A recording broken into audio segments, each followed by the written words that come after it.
আমরা এই মন্ত্রণালয়কে যখন জনগণের কাছে সঠিকভাবে পৌঁছে দিতে পারবো, আমাদের সেবা যখন জনগণের কাছে সঠিকভাবে পৌঁছে দিতে পারবো, আমি বিশ্বাস করি সেদিন আমরা সফল।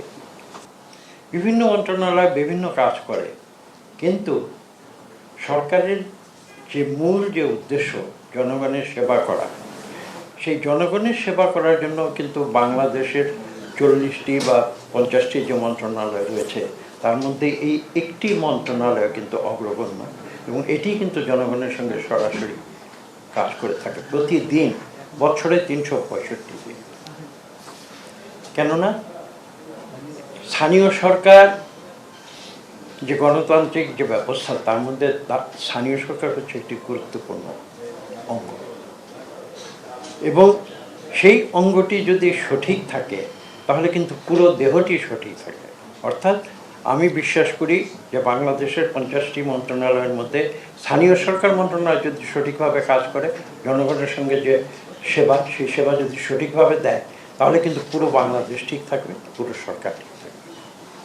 এবং সেই উদ্দেশ্য নিয়ে কিন্তু আজকে আমরা এই গুরুদায়িত্ব গ্রহণ করেছি। আমাদের সঙ্গে রয়েছেন আমাদের মাননীয় প্রতিমন্ত্রী, যার প্রত্যক্ষ অভিজ্ঞতা রয়েছে স্থানীয় সরকারের কাজ করার, এবং সেই অভিজ্ঞতা নিয়ে কিন্তু তিনি আজকে এই মন্ত্রণালয়ে এসেছেন, এবং আমি বিশ্বাস করি তার সেই অভিজ্ঞতা থেকে আমিও অনেক কিছু শিখতে পারব। এবং আজকে আপনারা যারা রয়েছেন এখানে, আপনাদের প্রত্যেকের প্রতি আমার একটি মাত্র অনুরোধ, সে অনুরোধ হচ্ছে যে আমি জানেন আপনারা আমি খোলাখুলি কথা বলি, এবং যেটা আমি সঠিক মনে করি আমি সেটাই বলি, আমি সেই হিসেবে বলছি। আমার বক্তব্যটি হচ্ছে এই যে সরকার অত্যন্ত ক্ষমতাশালী, এই ক্ষমতাটা কোথা থেকে আসে? এই ক্ষমতাটা কিন্তু জনগণের কাছ থেকে আসে। এবং কীভাবে আসে? নির্বাচন প্রক্রিয়ার ভিতর দিয়ে আসে। দেশের মানুষ যাদেরকে সর্বোচ্চ ভোট দেয়, যাদেরকে সর্বোচ্চ ভোট দিবে, তারাই কিন্তু সরকার পরিচালনা করবে, অন্য কেউ নয়।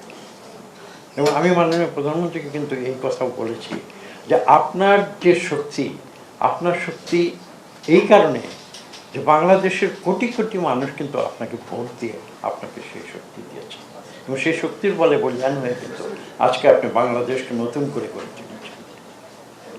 এবং তার রাজনীতির যে বৈশিষ্ট্য, আমি সেটা অতীতেও বলেছি, আজকে আবার বলবো, সেটা হচ্ছে যে তিনি সম্ভবত বাংলাদেশের সর্বপ্রথম তৃণমূলের রাজনীতির প্রবর্তন করেছেন। এবং কেন আমি কথাটি বলছি, এই মন্ত্রণালয়ে কিন্তু তৃণমূলের সঙ্গে কাজ করে,